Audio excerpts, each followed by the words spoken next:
Okay. So we're kicking off our first podcast here. We think we're going to go with the name of Punching Cardboard. You know, it's been used in the past, but it's not being posted on regularly. So I feel like we can take advantage of Punching Cardboard. So welcome to our podcast. This is going to be a podcast about board games with the two of us here playing lots of board games. So I am one of the hosts. My name is Chance, and with me I have my co-host Josh, and I'm going to let Josh get things kicked off here. Yeah, awesome. So we thought we'd start by talking a little bit about what we've been playing here lately. And one game that we've been kind of engaged with for a few months now, I would say, is Undaunted Stalingrad. So part of a series of the Undaunted series has been around for a minute now. You know, Stalingrad has been kind of a cool campaign experience, and we've been mixing it, I would say, with Line of Fire, Burnt Moon as well. But Undaunted Stalingrad's been really a good time. I think it's a nice blend of mechanics and some really interesting ideas. I really like the way. I'm not the biggest fan of the theme, and I know you weren't either. Yep. But you know, setting that aside, I think the actual mechanics of playing Undaunted are a lot of fun. You know, the elements of deck building, the kind of back and forth, the strategic like placement of units and maneuvering around the board. There's just a lot to like about it. And I know we will probably talk about Burnt Moon in a future podcast to spend some more time on that. I think that's worth dedicating some time to. But Stalingrad itself has been really a blast to play through. I think we're about halfway through the campaign at this point, and yeah, it's been a lot of fun. I don't know. What do you think? Yeah, I would say so. Undaunted Stalingrad, I don't really like the World War II thing. Like it's not my thing. I'm not a history buff. Line of Fire, I connect with a lot more with the sci-fi drones or whatever. I really like the lane battler system in Line of Fire. But Undaunted Stalingrad, the legacy system or the campaign system that it has, not legacy. You can always reset this one. So the campaign system I think is really cool. I would say some of the matches seem pretty evenly balanced, but I think we've had probably 2 or 3 that just felt like, oh yeah, you're definitely going to lose this one. So I don't know. The campaign's been kind of weird in that sense where it's just kind of like, yeah, if you win one, sometimes it feels a little heavy-handed on how it manages to get that other player to catch up. But overall, I think that we're probably we're going to lay this out in what we played this week and what we're excited about. We're going to definitely be talking about a Undaunted game and what we're excited about. I think this is kind of driving. Undaunted Stalingrad is really driving towards something that I think we're both more excited about.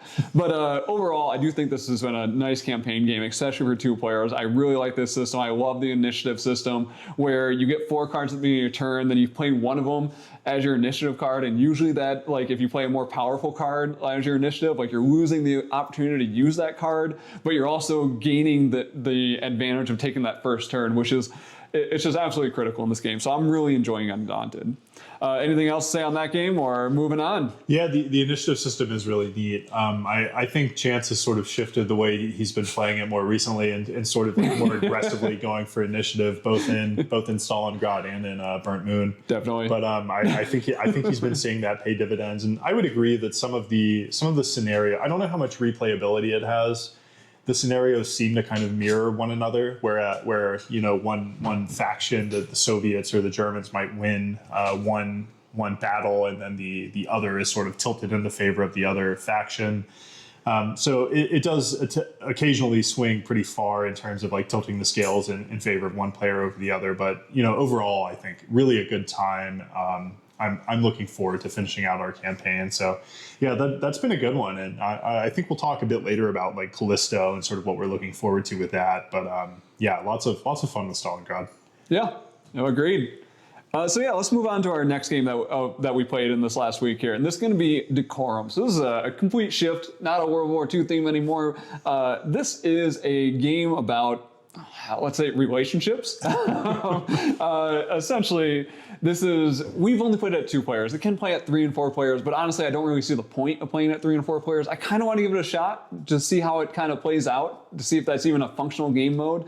But at 2 players, I think this game shines, and you're basically trying to decorate a house. you have 4 rooms, you're placing objects in and painting the walls in, and you both have your own conditions that you're going for. You're also given a little character, so there's a little bit of role playing involved. I think that's where the game shines, is just kind of getting into that role and being like, oh yeah, this is who I am for this game. I hate lamps, so we're not going to have any lamps in our house, and if you put down a lamp, I'm going to cuss you out and be very upset with you putting a lamp in any room.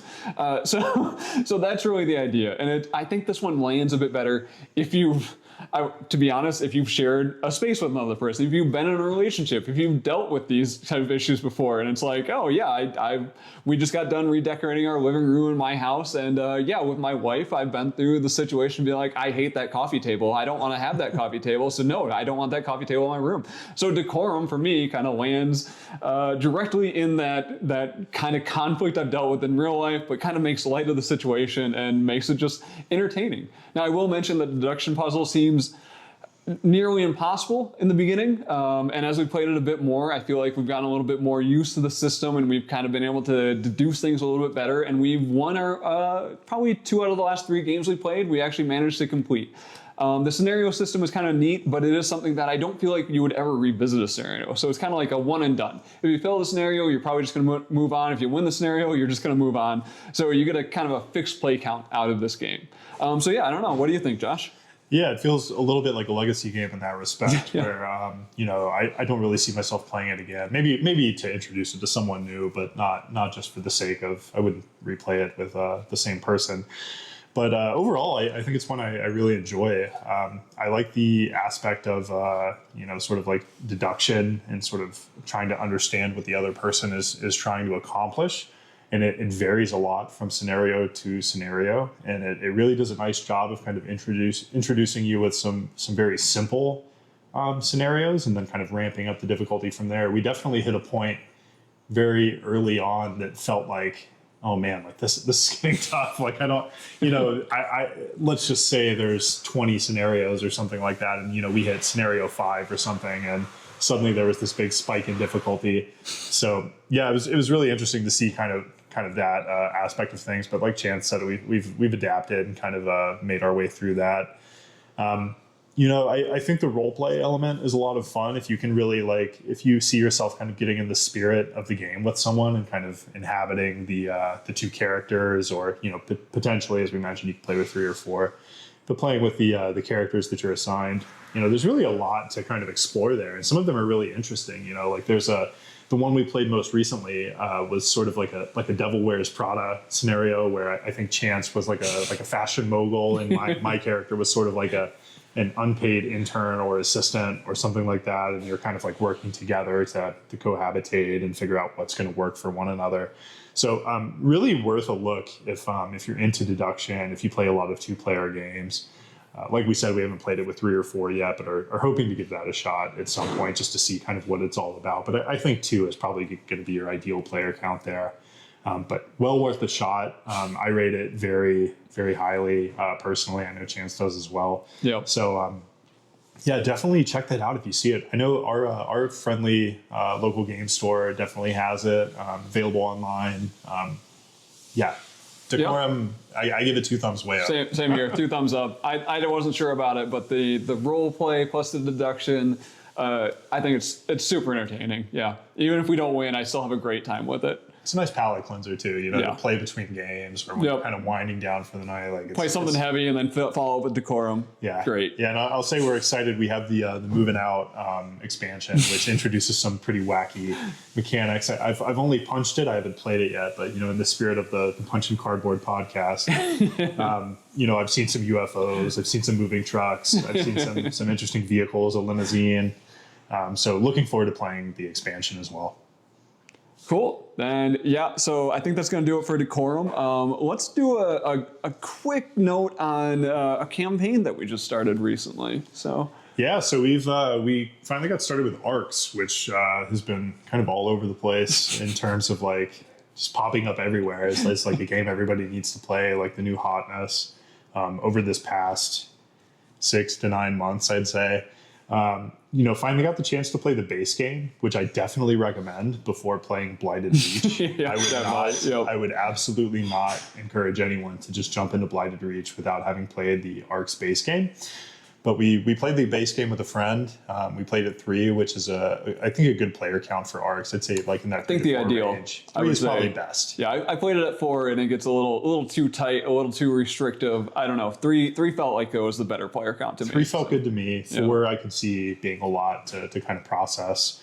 But we played the base game and had a really a blast, just getting comfortable with the mechanics and things like that, and then jumped into Blighted Reach here recently.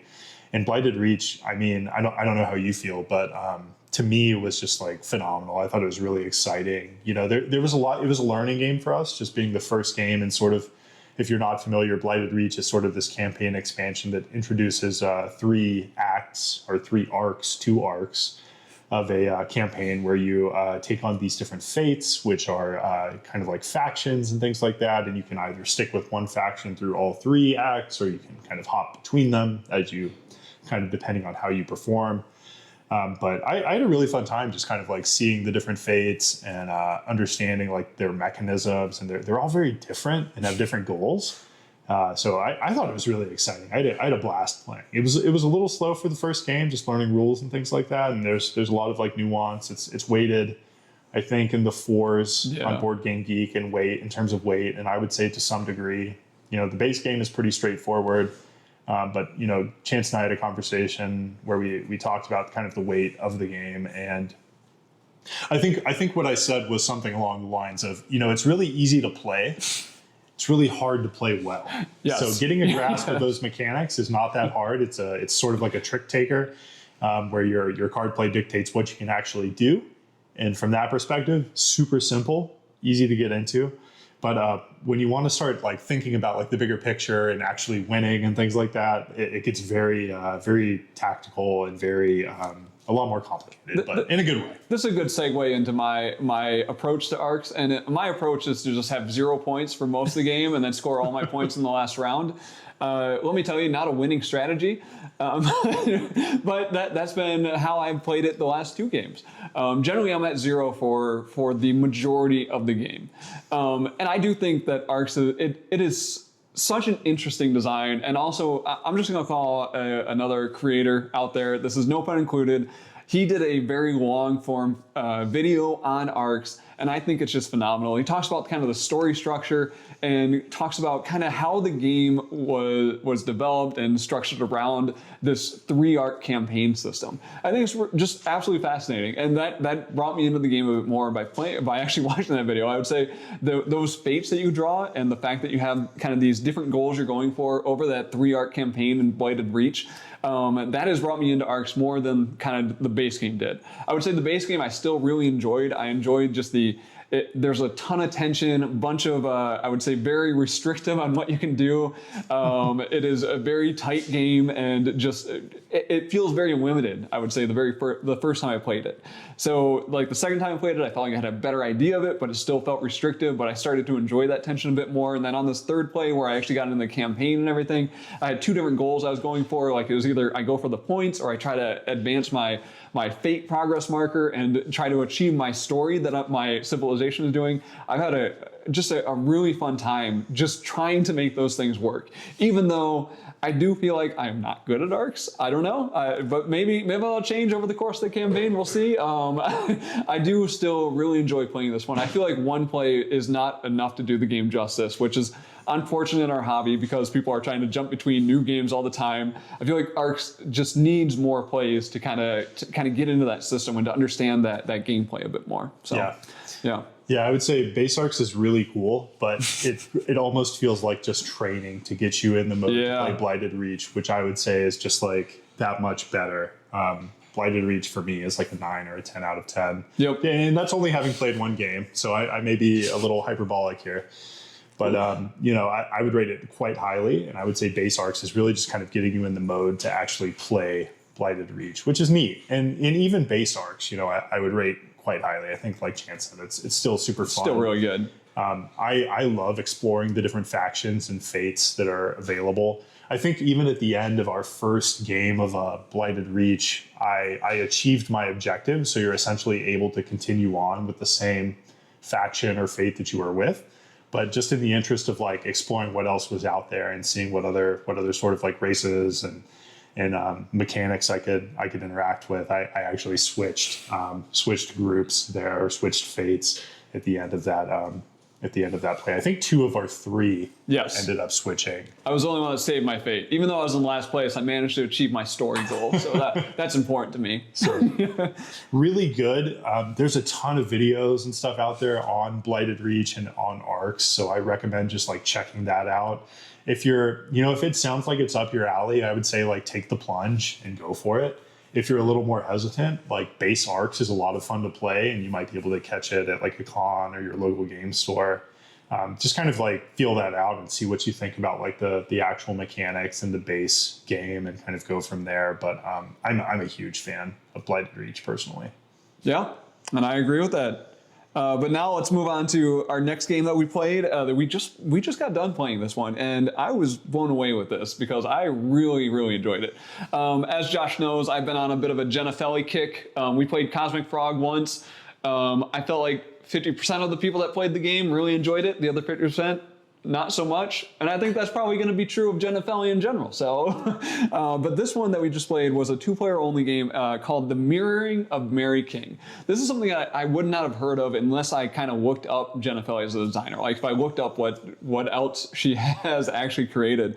And this was just absolutely fascinating to me because you have this grid of like 4x3 tiles, and it is essentially Mary King as a mortal, or Mary King as an ancestor, as a ghost trying to take over Mary King's body. And essentially you're playing these control cards to try to flip these tiles to either be more mortal or more ghost-like. And you also have these power cards that are just crazy. And then you're managing these decks, which is like your mind, which is kind of like your health in this game, like the amount of like as your mind deteriorates, you're going to lose more and more cards out of that deck. Then you have your memory, which you can do some manipulation with, and just some really cool power cards with this. I found this to be weird and crazy and just so different than a lot of other 2-player like dueling card games that I've played, that I am just I'm absolutely interested in getting another couple plays of this in, because it's just unique and weird, and I really enjoy this one. So what do you think, Josh?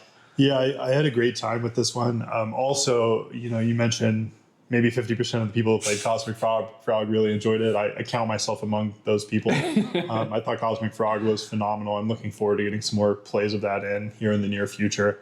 I thought the Mirroring of Mary King was really an interesting game, and I kind of mentioned this to Chance. He got at this point as well, but just something kind of unique and fresh in the 2-player gaming space. And if you play enough games, you start to recognize these like patterns and similar mechanics and things like that.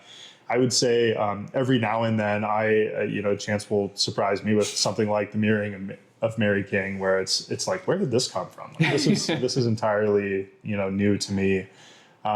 Doesn't feel like anything I've played before. I think I mentioned earlier when we were playing this, what was the other game with the briefcase and sort of the security? Yeah, confidential information or something. I'll post we'll it in the talk notes. about that. Yeah. We'll talk about it in a future episode. It's one that I've heard about it on Board Game Barrage, and I heard about it and I was like, I'm buying this right away, and introducing this to Josh. So we'll definitely be bringing that one up again. So, yeah. We play a lot of two-player games together, and I have to say the Mirroring of Mary King was definitely one that felt kind of fresh and kind of unique. They're just different. Different for sure. Yeah. I liked the interaction between like kind of I need to get some more plays of it under my belt. I think the first play was really just kind of like understanding how things work as it often is. Feeling things out. Yeah. Right. Yeah. Like what are we actually trying to do here? There's like an area control, area majority element of trying to dominate like different aspects of that 4x3 grid and build like this contiguous majority. But also, some hand management, kind of maintaining your life pool, which is really your mind deck. Mind deck. Yeah, I always mix that up. You have like your mind deck, and your memory deck, which is your discard pile. And, yeah. Weird terminology. Genofelli, really? Weird, just definitely out there. But I was a big fan. I thought it was really cool. I would recommend giving it a look. I can't imagine it's too expensive, so like it might be worth just like a I had to pick it up on deviousweasel.com, so like the publisher website. It was not an easy one to like. I couldn't get on Amazon or anything, so like I had to go to the publisher to purchase this one. So, but go support Devious Weasel. And check there you go. Out. That was a really fun game. I'm looking forward to playing more of it for sure. Yeah, and then for the last one that we played in the last week. Now Josh missed out on this one. He was not at the game night I had on Monday, so he missed out on trying out Millennium Blades. This was brought by another friend of mine. I've been wanting to try this because I think Level 99 does some interesting work. I don't know if I love their games, but so like Bullet Heart I find really fun. Like it's a fun little real-time little puzzle-y game that they have going on. And Millennium Blades I've heard good things about, so I wanted to give this a try. A friend owned it, and I told him, hey, bring it over, teach it. Let's give it a shot. I found this game just it was unique. Another one of those unique games where it was trying to recreate that experience of a trading card game. So it was like saying, hey, if you get some stacks of cash, you spend some money, buy a card. That card represents basically like a deck. So you have that real-time component where you do like these 3 rounds of real-time purchasing and trading and stuff, and you can talk to other players and be like, hey, I want some earth cards, I want some dark cards or light cards or whatever, and you can see if you can get those to trade into your pack. And I found that to be probably the most interesting part of the game, is that real-time component of like, and it did recreate that experience. Like I used to play MTG, Magic the Gathering, I collected Pokemon cards as a kid, and I felt like Millennium Blades did a really good job of having that excitement of buying one of those cards and flipping it over and seeing if it matched the deck you were trying to build. Like it did a surprisingly good job of recreating that experience. Now, the second phase is the tournament, where you actually play out those cards in turn order, so it's not a real-time phase anymore, but you're going to play them out. And most of the cards are doing things like, if this is the highest numbered card to the left, you get 15 points. Or if you have, you get 4 points for every earth card you have in your tableau or something. So during this phase, it was kind of like a little tableau builder. You had some interaction with other players where you could like flip their cards face down and kind of cancel them, or you could attack the other players and try to win some points. And I felt like for me, this is the part that kind of fell a little bit flat. I had one friend at the table that's mentioned, he's like at higher level play, it seemed like as you played this more, the trying to get other players to flip their cards was going to be the more important aspect. He was like, I don't like that at all because I don't want anyone interrupting my tableau and my point generating ability. Whereas me, I was like, I find it kind of boring to just play out these cards and be like, I got 140 points. so I don't know. It's a bit of a mixed reception where I felt like it was doing something neat and unique, but that tableau building experience, like this falls under the category of like Forest Shuffle. I don't really enjoy that. I don't really enjoy getting a card and be like, get 3 points for every one of these cards that you get. I don't really enjoy that set collection part. I don't know if do you have an interest in trying this, Josh? Like, did any of that make you be like, hey, I want to get this game to the table again? Yeah, I mean, I'm always interested in like novelty in board games and trying something new or unique. So from that perspective, I think that would be interesting to kind of give it a shot. But I think you and I often kind of align on opinions on games, or at least sort of like generally. So yeah, I mean, I'd definitely be open to giving it a shot and trying it out. I always like playing new stuff. But yeah, some of that sounds really cool. I never got really into like the TCG scene, but I do occasionally find myself falling down the rabbit hole of watching people like rip packs and stuff of like Pokemon cards or Magic the Gathering cards, and it is definitely like it definitely gets at that like core, whatever that dopamine receptor is. Exactly. Right? Yep. just let me find the right one. One thing that came to mind while you were talking about it, I was thinking about Bargain Quest, which was like one of the first games we played together early on there. But I don't know what about it, just sort of that idea of like having this market of cards and like selling them. And yeah, it sounds interesting. I would give it a shot. Yeah, I would play it again. But like I said, not that tableau building is not kind of like my favorite, so it's not something I would be like chomping at the bit to get at. But it was an interesting experience that I would 100% be willing to play again. Anything you'd compare it to? Oh man! I guess that was kind of the question I was asking myself as you went through it. Was like, what is it like? To me, like the tableau building experience, that is like for me, every other tableau building. It has a little bit more interaction than a lot of other ones because you do have that attack mechanic. You do have that kind of forcing players to flip cards. So I think as you played it more, those mechanics would be kind of important to kind of prevent people from building up their engine too much. So if you let someone run away with it, but it kind of felt like forest shuffle where it's just like I collect the cards I want to gain the most points that I can get, and you just add them at the end and call it good.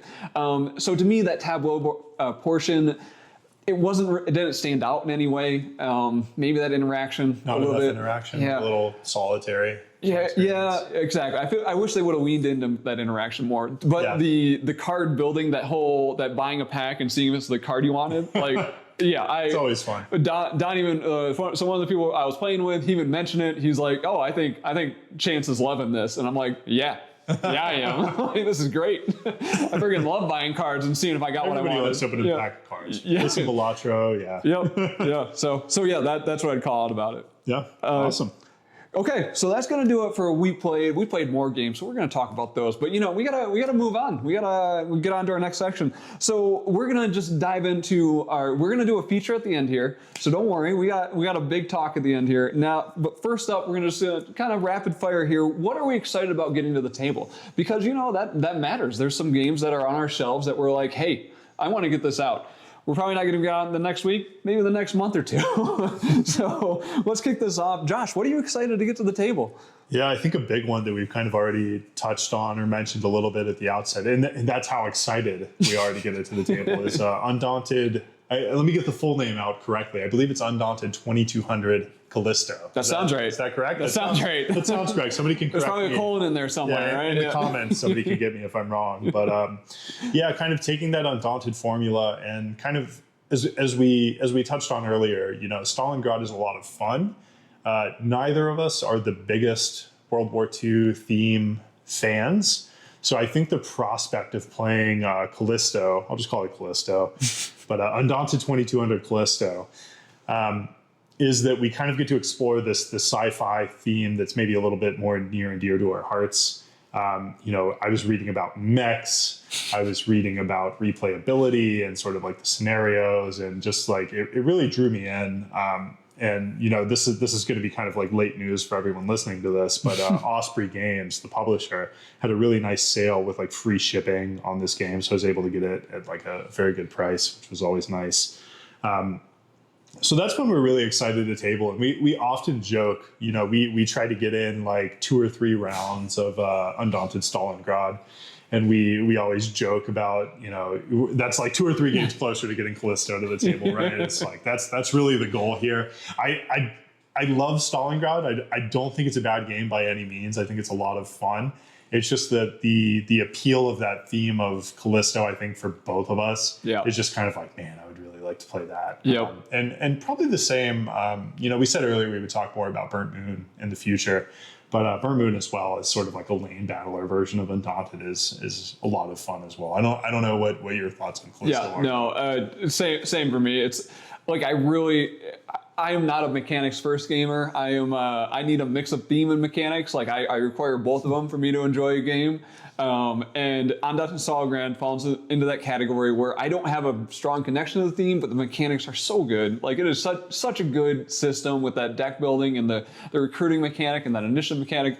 It's just like I enjoy it every time we play it. But every time we play it, I'm like, I want to play Line of Fire again. I want to play with drones and sci-fi stuff. So Undaunted Callisto, I feel like this is going to land way, way better for me. And I'm looking forward to getting Undaunted Callisto to the table. So 100% agree with that. Yeah. And the ratings would seem to agree with you. I mean, it seems to be really well reviewed.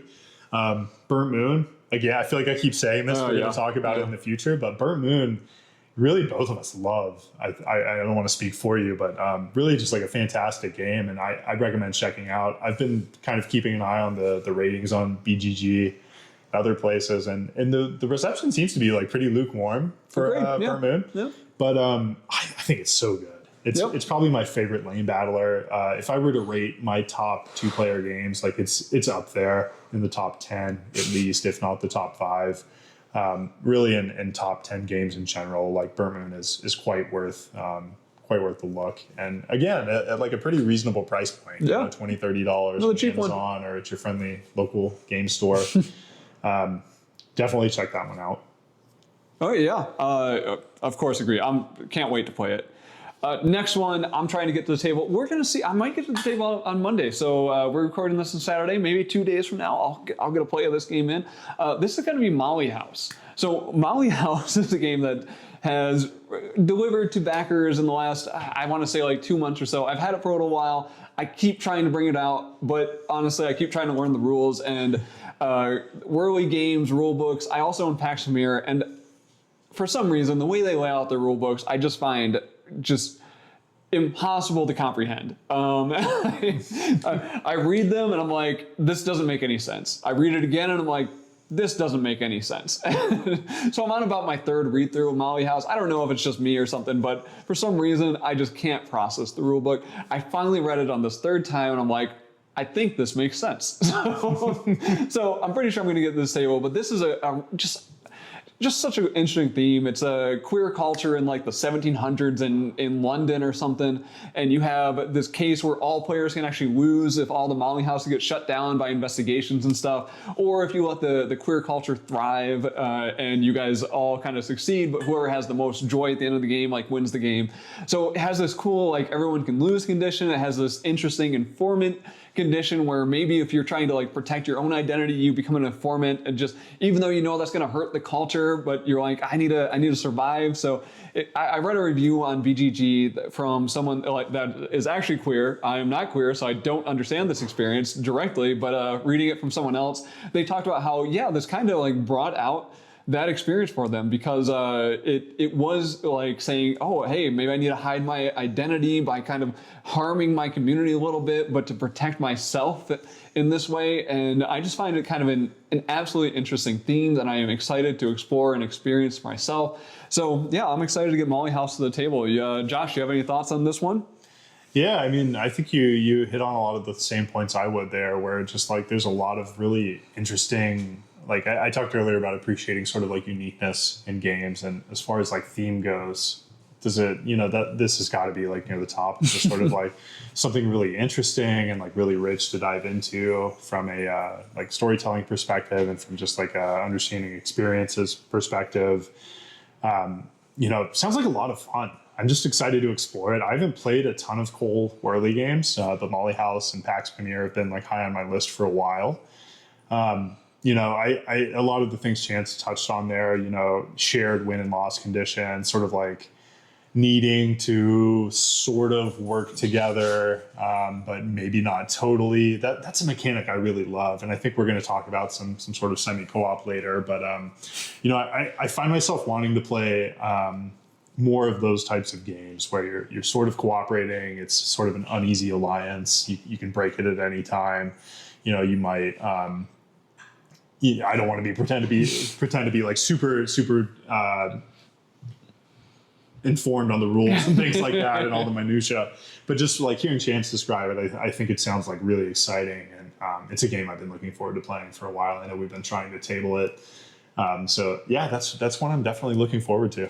Nice. And then next up, I think we got slated for this week is going to be a legacy game. What legacy game is that, Josh? Yeah, so I backed Clank Legacy Acquisitions Incorporated 2. I think I got that correct there. Yeah, that sounds right. Right. Maybe add a colon as well. Yeah, finally got a hold of that. I've been sitting on it for a little while now. Played the first one and really loved it. Chance did not. We didn't know each other then, actually, when I was playing. I think we met maybe midway through when I was in that campaign. But that's a game that actually transitioned with me like cross country. Started the campaign on the East Coast, survived the move out here in Boise.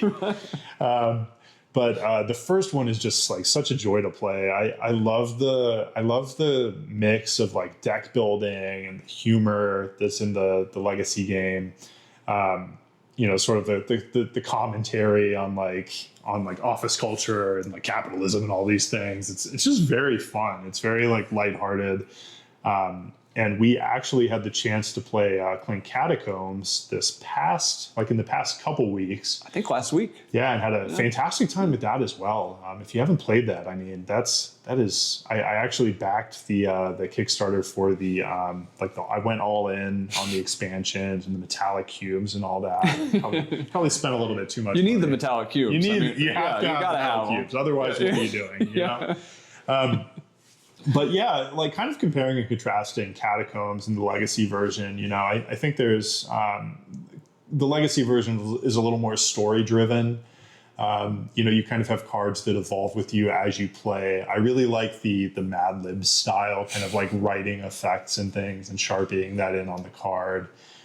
You're left with something that's kind of like a unique experience. And Catacombs, I think, kind of got at that. Whereas like if you played the original Clank game or Clank in Space, you're kind of presented with this static board. Whereas in Catacombs and Legacy, your board is more subject to change. In Legacy, you're putting stickers down and new paths and new obstacles and things like that, or new quests. Whereas in Catacombs, you have those sort of tiles that are always shifting and subject to change at any time throughout the game. So both are well worth checking out. I'm excited to kind of report back on Clank Legacy 2 after we've gotten the chance to play maybe a few games. We're going to be playing at 4, which I'm really excited about. I initially played at 2 with my partner, and we had a great time. We played very cooperatively and very friendly, I would say. But there's definitely the opportunity to be a little more aggressive and a little less friendly, I would say. Yeah, I'm not going to be friendly. Yeah, so there's definitely like two paths you can go down. Where you're like, I'm gonna kind of help you out, and we're gonna achieve these quests together for Acquisitions Incorporated, which is sort of like the company, the treasure hunting company that you're working for. Or you can really like seek to screw over the other players, which is like equally fun and kind of exciting as well. So it seems silly. It's a funny comparison, but what comes to mind for me is like Nemesis, where you're kind of like in it for yourself, but also in it for everyone else. Yeah. So it's a lot of fun, and I'm looking forward to reporting back on that a little bit. How do you feel? Yeah, I'm looking forward to Clank Legacy. I got my first play of Clank Catacombs in last week. I absolutely loved it. I have to compare this to Dominion. Josh knows. I'm not a fan of Dominion. I think it was kind of boring and dry. I understand the appeal that deck building and the variability you get with it. Like, it makes sense, but I don't like the fact that after I build my deck, the only thing I'm doing is like I'm laying down my cards and being like, look what I did, guys. I don't know. That's fair. So Clank Catacombs pulls out that extra element where you have that movement component. You get to choose what path you're going down. So it adds a little bit of, you have some decisions that you get to make, right? And that, I feel like I need that. So like Times from the Underdark is another deck builder.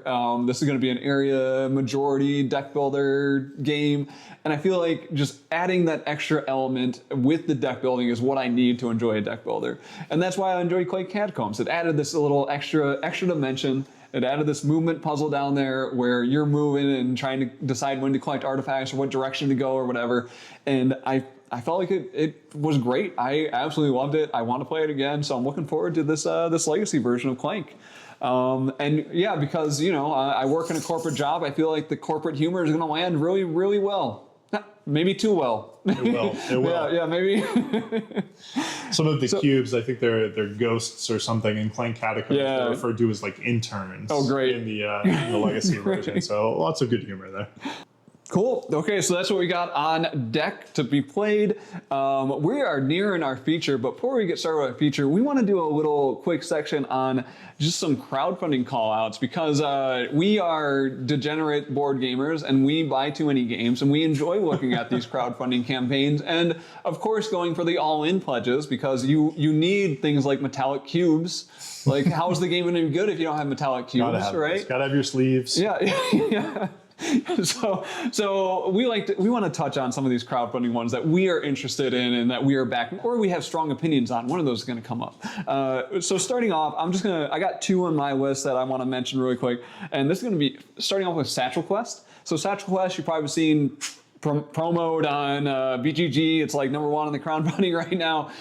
This has some vintage Dutray art, which always I think, fan. Yeah, that's a sure sign of a great game is if Vincent Dutray did the artwork. We are batting 1,000 with Vincent Dutray. Yeah, I think a rule for Josh is Vincent Dutray never misses. That's so. He knows what he's signing up for. But also, this is developed by the guys that made, at least one of the guys. I forget the exact details, but Wonderland's War. And this Wonderland's War is something I found very interesting. I find the setup to be a little let's say, arduous. It's a little a little too much. It takes a while to get to the table, and I feel like a lot of other reviewers that have played it multiple times kind of agree with that. It's a really cool game with kind of a bit of a pain to get to the table. So I'm interested in seeing what they did with Satchel Quest, because it's another bag builder, dungeon crawler that I think is going to be really interesting.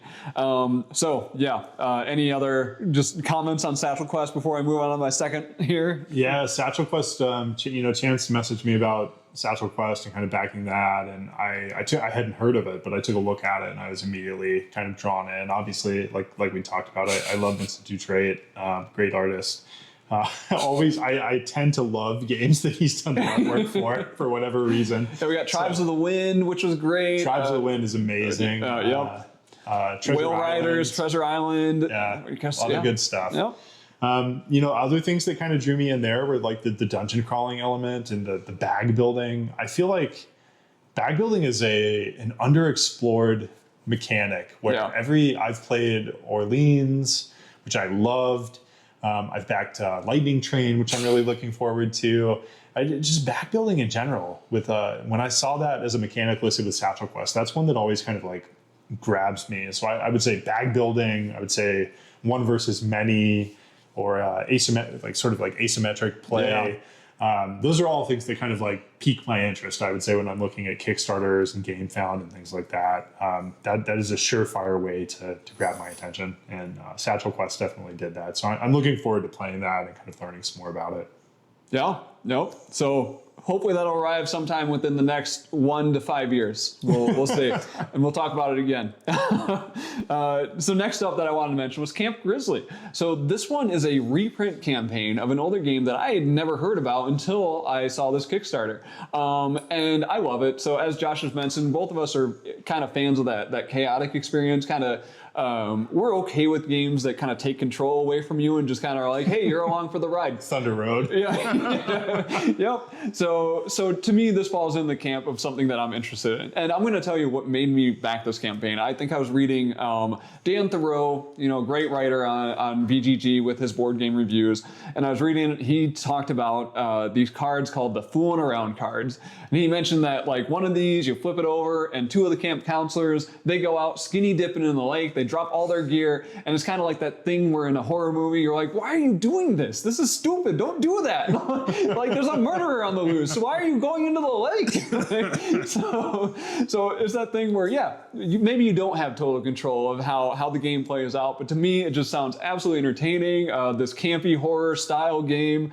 I am super excited about this. So yeah, can't wait to see Camp Grizzly. Yeah, I would echo all of that. This is another one that Chance kind of put on my radar and I hadn't heard too much about, but sounded really exciting. And, I'm a big fan. I'm a big Halloween guy and big fan of Halloween and just sort of like the theme. And playing like Halloween board games. I love Horrified. I'm looking forward to Terror Escape. Ooh, yeah. Nemesis. All of these types of games I think are just really, really exciting. And I think Camp Grizzly is just going to be another one kind of in that lineup of sort of like classic, scary, Halloween themed games. There's another one actually, the Bloody Inn, I think. Oh yeah, I saw that. I'm looking forward to. Yep. That's sort of forgot about that one. Another one being remade, sort of like Camp Grizzly, remade and reprinted. So I need to check on that. But yeah, no, Camp Grizzly's really got my attention. I think it's going to be cool. I was really excited the Chance actually backed that. I think I had messaged him. I was like, you backed Camp Grizzly, right? Because if you're not, I'm going to. It sounds really cool. I think that sort of horror theme sounds fun. We played a little bit of, we played Dead by Daylight recently at a con, which was a good time. So all of those types of games, I think, are just like a good time. They're fun to play. Yep. All right. Next up is a kind of an interesting new release. Hot topic right now. Yeah. What do you think about Blood Rage Valhalla, Josh? Yeah, I guess I'll preface this by saying I'm a big fan of Blood Rage.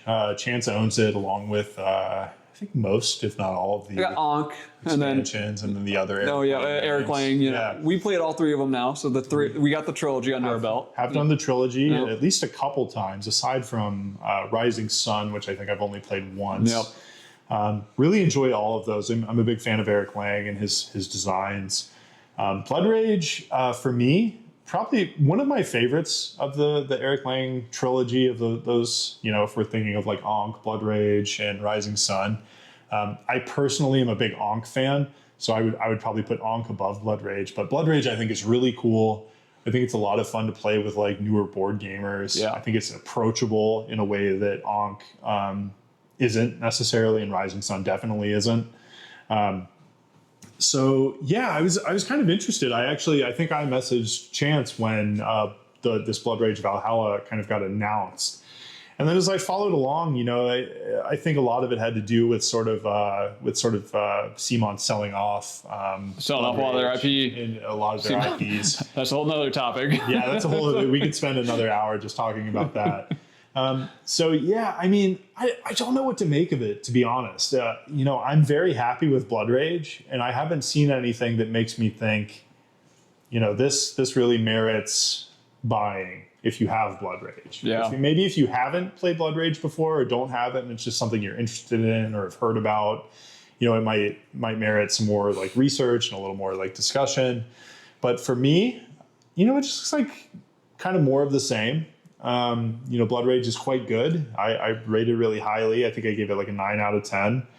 But I don't know that I need more of the same. And I would say the artwork and the theme is the board has drawn a lot of attention as being very like beige and just kind of like not too exciting. So I guess I would just want to see some more things that kind of differentiate it from Blood Rage that would draw someone to it.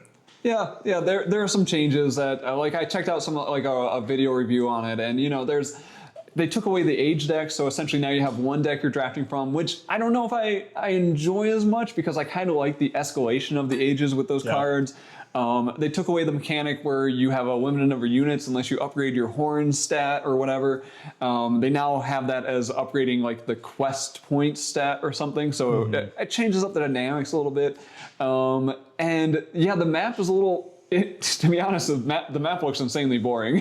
So not gonna lie, it's the rooms of Valhalla, and it's like here's a brown room, here's a slightly different color brown room, and they're connected in a different way though, so it might have a little more strategy around that.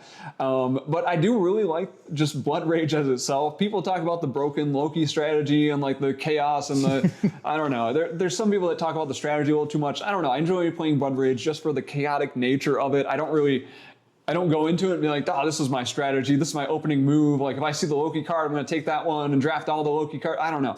I just enjoy playing it and doing stupid things and watching stuff happen.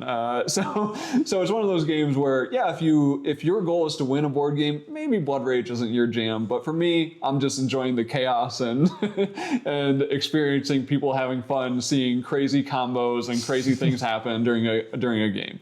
So the last thing I'll mention is the kind of the value proposition of this new one.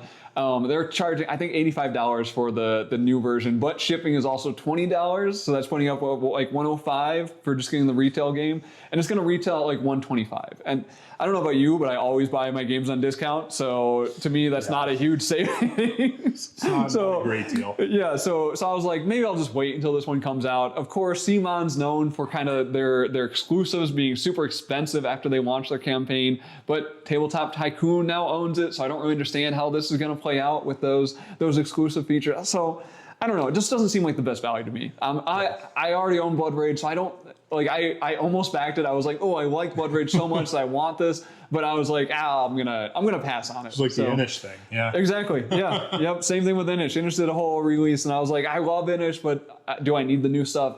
Nah. So pass on Blood Rage Valhalla. Yeah.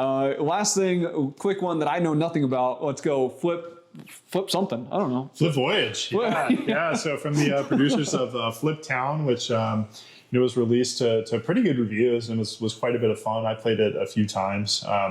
It's basically a flip and write game where you're kind of adventuring in a nautical setting, kind of in a submarine like Captain Nemo.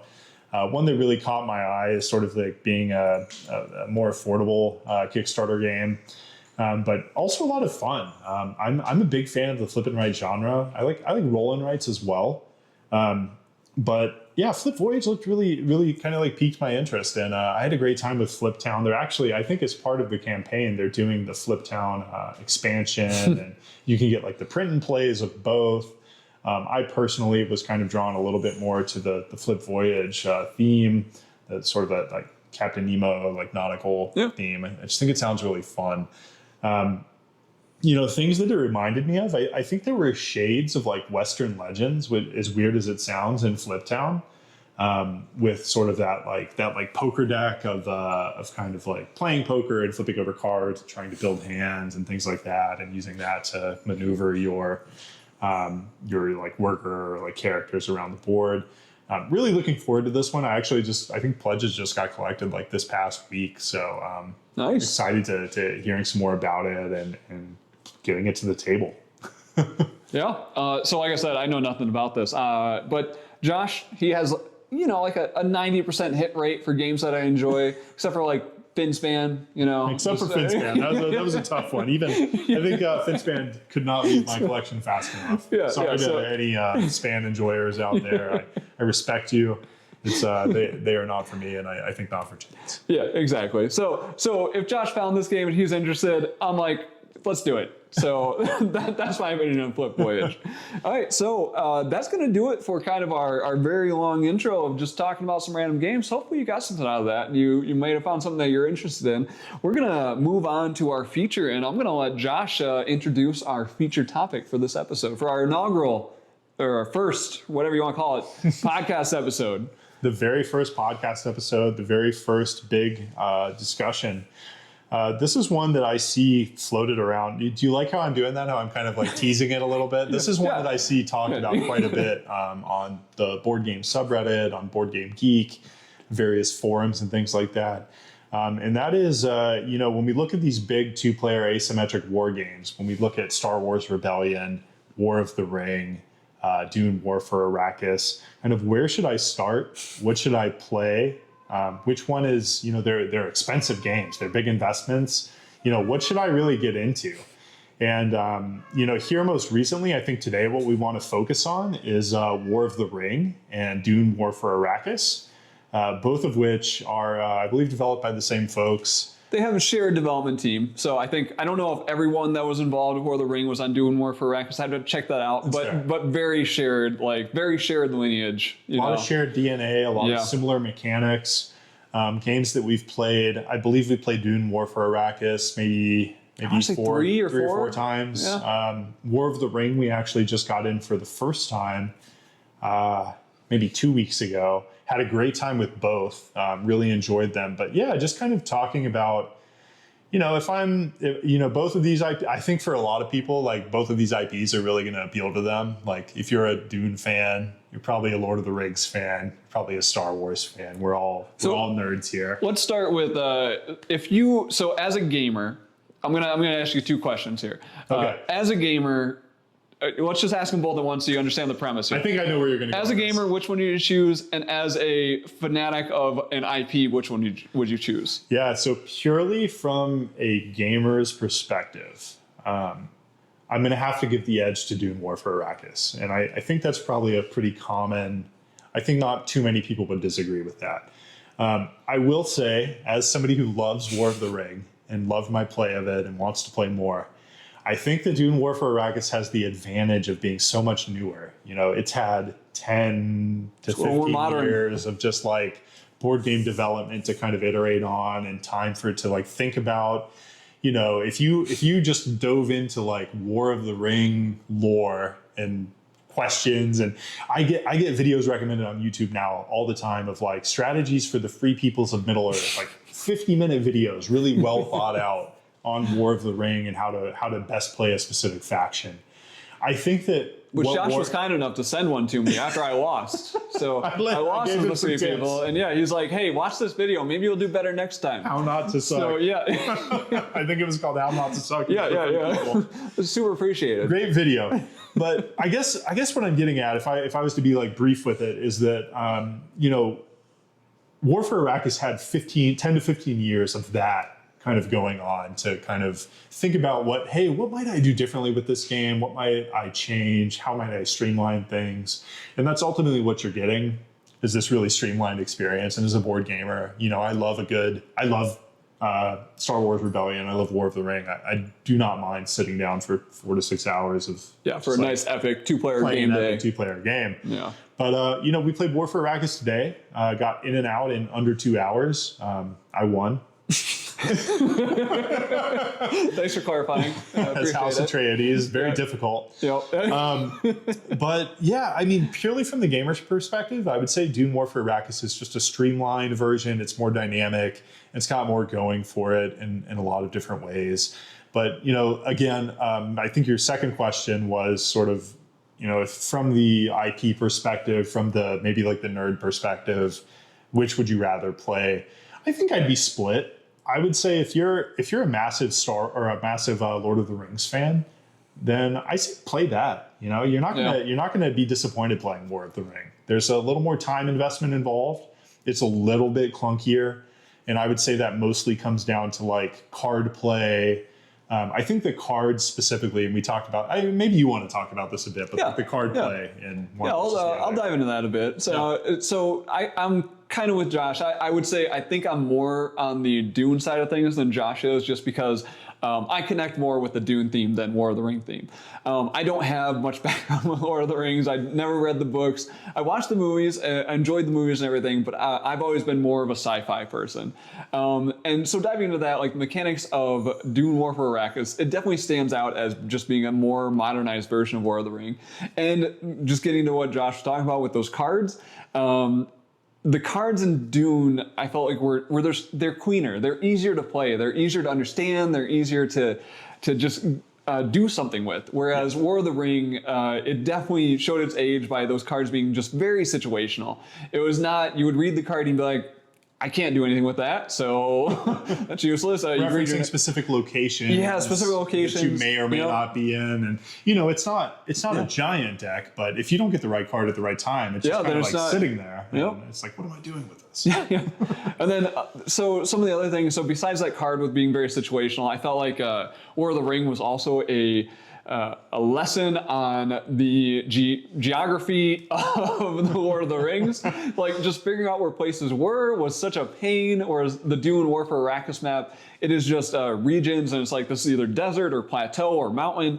Very simple to understand. You're never looking for the name of anything. It's like either deploy troops to the desert, deploy troops to the mountain, whatever. Whereas War of the Ring was like, deploy troops to Myanmar or some other place, and you'd be searching around the map and be like, where is this place? I definitely remembered that. Yeah, so I feel like knowing the geography of Middle Earth would probably help you out with War of the Ring quite a bit. But as I mentioned, so I am more on the sci-fi side. I do feel like mechanically Dune War for Arrakis is a much cleaner game, just a much easier game to understand. Still takes some investment to learn, but War of the Ring, this is a conversation that, as Josh mentioned, comes up a lot on BGG and stuff. And I would say that Dune War for Arrakis does not replace War of the Ring. So, I really enjoyed playing War of the Ring. I was the free people with the Fellowship, and I felt like the Fellowship had this really cool mechanic going on with kind of this hidden movement thing where you got to move them without moving them, and then they wouldn't be revealed until a hunt was processed or something. So you had that cool. It was kind of like you had this big war game going on with this little mini game going on with the Fellowship. Now, I would say that's both the pro and the con, though, right? Because that mini game was like a full game in itself. Just figuring out how that mini game worked, that was a pain. I could not remember how all of that happened. So I don't know about you, but yeah, that's kind of how I felt, was that Dune doesn't replace it.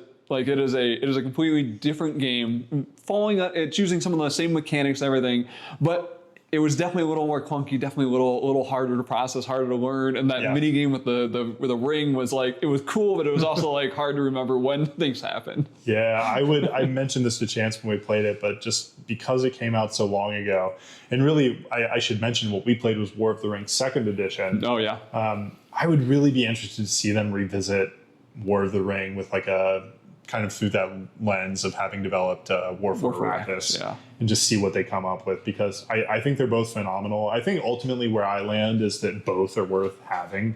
We talked about the big three and sort of nerd culture, 2-player asymmetric games. We have Star Wars Rebellion, which I own, War of the Ring I have, and then Chance has War for Arrakis. I think they're all worth owning and worth playing.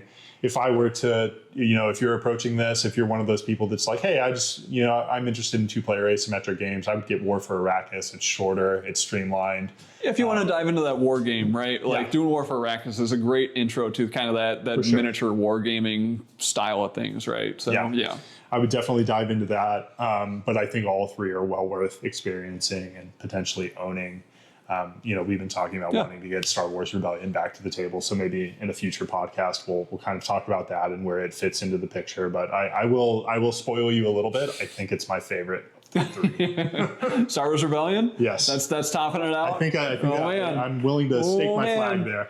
I do we're mostly doing War of the Ring and War for Arrakis, but Star Wars Rebellion, I do like that cat and mouse game in it. It's quite fun. I do feel like that's something that is War of the Ring and Dune War for Arrakis it's kind of touching on, because that fellowship, where it's going, it's kind of that's a little hidden, but I don't know if it matters that much to you where it is if you're the Sauron player or whatever. Yeah.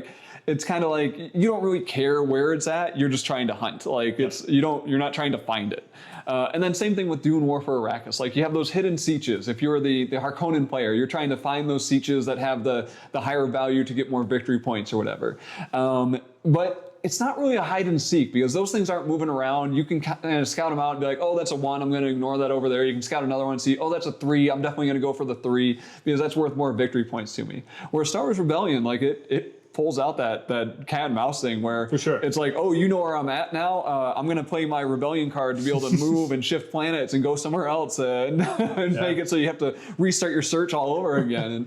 And They're stuff. very different games. Yeah. I remember the question that I used to see on forums all the time was, should I get War of the Ring or Star Wars Rebellion? And this was before War for Arrakis came out. And to me, the War of the Ring versus Dune War for Arrakis question is a lot more valid. Yes. The Star Wars War of the Ring question, they're very different games. Yeah, I agree. I would compare elements of them, but at the end of the day, they are not that similar in the same respect that War for Arrakis and War of the Ring are. Yep. 100% agree. But I think, so my closing thoughts on this would be, so Dune War for Arrakis, I will mention that my first play of this, it did not land for me. Learning the system, getting through kind of those pain points of being oh my God, what do I do? What's the sequence of actions? What's the flow of this game? Okay, we got the round structure. Let me walk through this really quick. It takes a while. I was I don't know if this is worth it. I would say second play, started to get into it a little more. Third play though, that was the play that clicked. When I got my third play in, and now we've been playing it a few more times, and it's kind of we're coming to the end of the game, and we get to that round, and we're one of us is going to win it in this round. This is the round that is deciding the game. Whereas our first games were yeah, you won on round 3. We don't need to play the other rounds. Why are we doing this? And now it's oh man, this is coming down to the wire, and it just has the great amount of tension in it. So Dune War for Arrakis took a little while to land for me. Star Wars Rebellion, I would say that one landed kind of right away. I enjoyed that from our first play. Even though I would say the rules overhead is a lot in Star Wars Rebellion. It's funny because Star Wars Rebellion, I believe, is rated as being lighter than War of the Ring. Yeah. That was not my experience. I agree with that. Yeah. And I will say that we played War for Arrakis before War of the Ring. Yes. And it is kind of a nice on-ramp to War of the learning Ring. that. But I found Star Wars Rebellion and still find it a lot more difficult, and there's just a lot more kind of going on processing-wise than there is with the other two. So food for thought. BGG weight ratings are nice. They're not, in my experience, always super indicative of what your experience is actually going to be with the game. Yeah. I found War of the Ring to be very approachable. And I think that might be because we played Dune War for Arrakis, because the systems are not exactly the same between Dune War for Arrakis and War of the Ring, but they were close enough where we were able to carry over a lot of kind of that mental load from learning Dune War for Arrakis into War of the Ring. It's kind of oh yeah, this makes sense because this is how it worked in the other game type of thing. Yeah. So I do think that played a role in kind of our, and this is where I said Dune War for Arrakis didn't land for me on my first 2 plays, whereas Star Wars Rebellion, to me that one landed a lot better just due to the gameplay experience. And then War of the Ring, it landed for me on the first play. But I think that War of the Ring just had the advantage of having that carryover from Dune for Arrakis. For sure. Yeah. And there is some onboarding involved in any of these two-player asymmetric games, and not just the heavy ones, Some of our favorite games like Pagan Fate of Roanoke, like Ironwood, which you'll hear us talk a lot about, or hear me talk a lot about at least, as being just like awesome. There's definitely some onboarding in terms of just like getting comfortable with the flow of the game, understanding, I think, what the other player can actually do and what they're trying to do is a big part of that as well.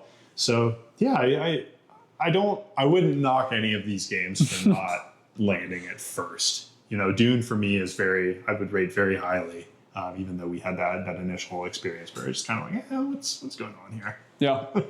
And for my final thoughts on Dune War for Arrakis, I will just state that I have pre-ordered. So I did not back the Desert War campaign on GameFound. I'm kind of glad I didn't because of Simon's, struggles. For lack of a better word, yeah. But I did pre-order them from another place that I'm kind of hoping that if it doesn't get delivered, I get to cancel that pre-order without any consequences. We'll see if that's how it works out. But I'm really hopeful that material is going to arrive because I'm tend to be in the camp of I like buying the retail games these days and just seeing if I like the retail game. Then if I like the retail version, I'm like, okay, now I'm going to upgrade this. I try to not go all in on a campaign I know nothing about these days. Still make that mistake sometimes. But Dune War for Arrakis is one of those that I almost backed Desert War, but I was like, no, not going to do it. Going to buy the retail, try it out, and then see if I like it. And at this point, I pre-ordered basically everything for Dune War for Arrakis, and I can't wait to get it. So, I mean, I'd say like food for thought. We were talking about this, like what's next in that line? Yeah. Like big two-player asymmetric. I think the ones we've played really rely on the IPs pretty heavily. Not that the mechanics are there and the gameplay is there, but that it's Dune, it's Star Wars, it's Lord of the Rings. For me, it's like, what's next? What would you like to see made into, could there be like a Red Rising big like two-player game like this? Like that would be so exciting. That'd be interesting. That'd be really cool. I think that's a good call though. Is kind of the IP tie-in because I don't think we landed on that. Like Dune War for Arrakis, to me, some people talk about how this doesn't lean into the IP enough. Okay. For me though, I just read the books and like everything that happens in that, I'm like, oh, I remember that from the book. Oh, I remember that from the book. I feel like it's there. Like I felt like I felt like it did a good job. And then same thing, War of the Ring, I felt like does a better job of kind of following because of that fellowship movement and stuff of like kind of leaning into that IP a little more. So I can see that some people might be easier to get into the IP with War of the Ring. Yeah, and I feel like half of the fun and half of like the stories I read from other people as well is just like, hey, what if Luke Skywalker turned to the dark side or got captured by the Empire and turned to the dark side? What if Boromir didn't die in the Fellowship and actually helped Frodo and Sam take the ring to Mount Doom? I feel like a lot of the fun is just seeing like instances where it doesn't stick to alternate stories. Yeah, like, alternate storylines. Like it's always really cool to me. Yeah, with Dune tonight, like you played it, and and I don't know if you realize this, but you were the three people, and you basically did the books backwards. like it was like Paul drinking the water of life. I remember that being kind of towards the end, like he was kind of reaching the peak of the Quidditch Hatterach or whatever, and instead Josh starts off with, I'm going to drink the water of life and like move on the Quidditch Hatterach track like immediately. Yeah. And it's like, I'm going to do my sand riding way down the line. I don't need to do that early on. Yeah, it's almost like you're role playing in that environment. You're not like overly beholden to acting. Because just imagine if you played War of the Ring and every time it played out in the exact same way. Gandalf leaves the Fellowship at this point. Frodo and Sam move on with Gollum. It's like, no, you can do all these other like interesting things that you're kind of role playing to some extent. It's almost like an RPG experience if you really wanted to like dive into that more. I think that's a big part of it. But yeah, what's next? What's the big IP? What's That's a good question. what's the prediction? My selfish hope is Red Rising. I would love to see a Red Rising, see an Iron Rain, being able to Iron Rain onto like Mercury or something. That would be amazing. I think, an Iron Rain, that'd be good. That'd be a good mechanic in a game. Yeah. Unfortunately, we only have Stonemeyer's Red Rising, which did not do great, but I feel like it's because not enough people have read Red Rising. So it is very, from what I've seen of the Stonemeyer game, is that there's nothing wrong with the game itself. It's just people it's don't. just very tied into this book or series of books that maybe not enough people have read. Yeah, if you don't know anything about it, it's just kind of like you're seeing numbers. Yeah, Doesn't go matter. read Red Rising. Yeah, there you go. That's the tip for this episode. That's the number one tip. Read it, and then you get a great deal on Red Rising. Yeah, you can get it on nothing to Amazon do with for Dune 15 Warfare. bucks. Yeah, nothing to do with Dune Warfare, Arrakis, or War of the Ring. But yeah, so closing thoughts.